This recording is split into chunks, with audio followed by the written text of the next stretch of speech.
வழிபாடு செய்யும்.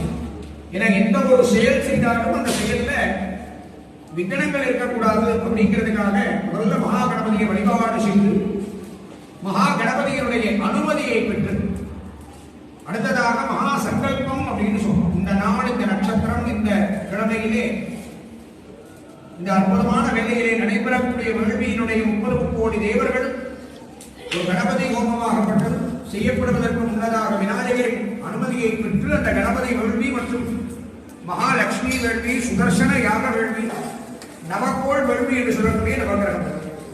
அப்ப இந்த ஒவ்வொரு வேள்விக்கும் ஒவ்வொரு மகத்துவங்கள் உண்டு. இந்த கணபதி ஹோமம் அப்படின்னா எல்லாத்திற்கும் பொதுவானது கணபதி ஹோமம். கணங்களின் சேனன் கணபதி அப்படின்னா திருமகள் அப்படின்னு சொல்றோம். எம்பெருமானுடைய துணைவியாராக இருக்கக்கூடிய மகாலட்சுமி, அந்த மகாலட்சுமி எப்படி அப்படின்னா இருக்கக்கூடிய இடத்தை இருளை அகற்றக்கூடியவள் அப்படிங்கிறோம். இந்த மகாலட்சுமி யார் அப்படின்னா இருளை அகற்றக்கூடிய, இல்லக விளக்கது இருள் கெடுப்பது அப்படின்னு சொல்றோம். இல்லம் என்பது அந்த வீட்டிலே மகாலட்சுமி குடிபுகக்கூடிய அந்த அற்புதமான வேலையை இந்த மகாலட்சுமியுடைய பரிபூர்ணமான அருளினாலே அந்த இல்லம் சிறக்க, சௌபாகியங்கள் நிலைத்திருக்க, சௌபாகியவதியாக இந்த மகாலட்சுமி குடிபுகுந்து கிரகலட்சுமி அப்படின்னு சொல்லக்கூடிய இந்த கிரகலட்சுமியாகப்பட்டவள் வீட்டில் இருக்கா அப்படின்னா அனைத்து விதமான சந்தோஷங்களையும் வாரி வழங்கக்கூடிய தேவியாக